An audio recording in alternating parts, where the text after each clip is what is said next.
Hi everyone, my name is Sanatan Sukhija. I'll be presenting a framework on unsupervised domain adaptation. So let's begin with what is unsupervised domain adaptation. Consider the task of object recognition in images, where say the objects can be coffee mugs, cups, mobile, backpacks, etc. So if you want to train a machine learning model, you will need a big label dataset to ensure that your model is robust. However, when this model is directly applied to real-world images, the performance usually suffers. This is mainly due to the visual differences between the domains. These differences can be in the form of different backgrounds, different orientation of objects, different camera angles, different lighting conditions, intra-category variations, and much more. So if you observe the given figure, you can see there is a cup, and the image of this cup is taken through two different cameras. One is a DSLR camera, and one is a low-cost camera with flash. You can observe the different lighting conditions and different orientations. So there is a big need to adapt the model to the corresponding target domain. Hence, this field is more commonly known as domain adaptation. In essence, the goal is to match the distribution differences between the domains.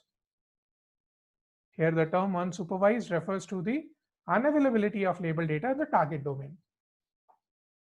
In our work, we use the generative adversarial network to match the distribution differences. In general, GANs are widely used for image generation. This slide shows the typical architecture of a GAN, which tries to generate synthetic images. You can see there are two components, the image generator and the discriminator. These two components, they act as adversaries to each other. Here, the generator is trying to generate synthetic images that are as realistic as possible, whereas the discriminator is trained to distinguish between real and synthetic images. If the discriminator is fooled, then your job is done. Specifically, the generator is trying to learn the distribution of real images. The same idea can be extended to match the distribution differences between any two datasets. So before starting what unsupervised adversarial adaptation is, I'll explain a few terminologies. So the images that we are trying to classify, we'll call them as the target domain images, whereas the label dataset that we leverage, we'll call it as the source domain. In the context of domain adaptation using GANs, the target generator maps the target distribution to the source distribution. After the distributions are aligned, the predictions can then be made on target images. As the model is not using any label information from the target domain to align the distributions, the conditional distribution across the two domains may not be aligned correctly.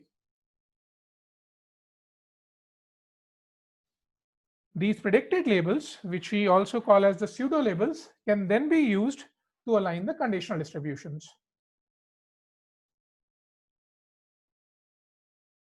There are two recent approaches which actually utilize the pseudo labels to align the conditional distribution. Both of these approaches are actually mean alignment frameworks. Let me define briefly what mean alignment means. So consider this sample example. Look at figure A. Here we have a source dataset which has three different categories: circles, triangles, and diamonds. Now the centroids for each of these categories are also depicted.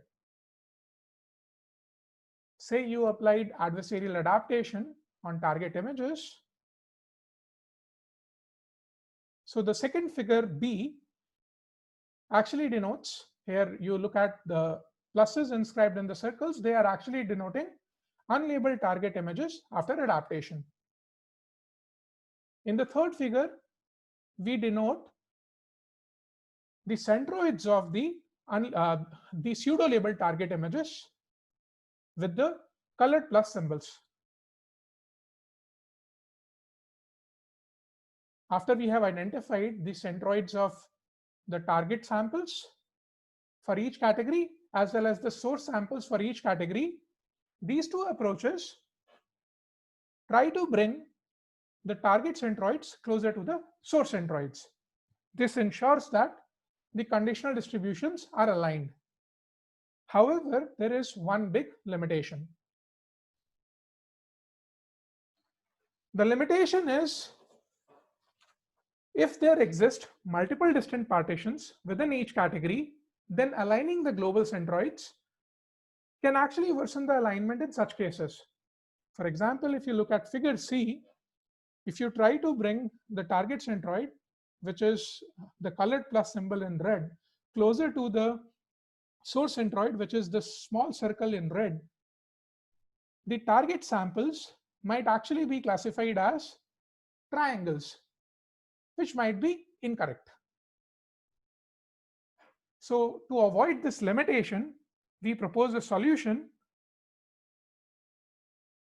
The solution says that you first identify partitions for each category.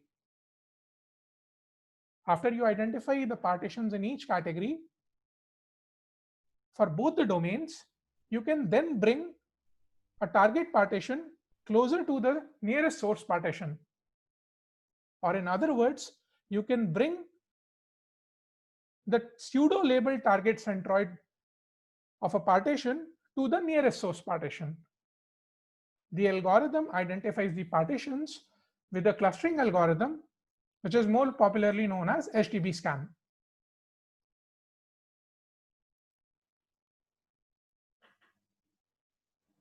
So the model architecture is actually an extended version of the adversarial adaptation architecture with the centroid alignment loss on the target centroids and the source centroids. We experimented with two visual recognition tasks. One task was to identify handwritten digit images. And the other task is where we identify objects given in an image.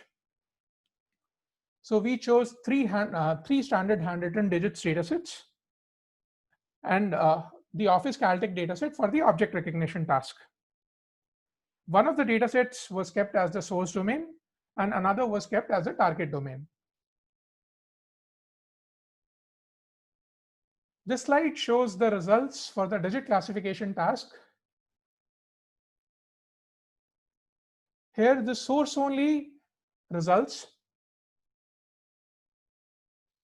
refer to the no adaptation scenario.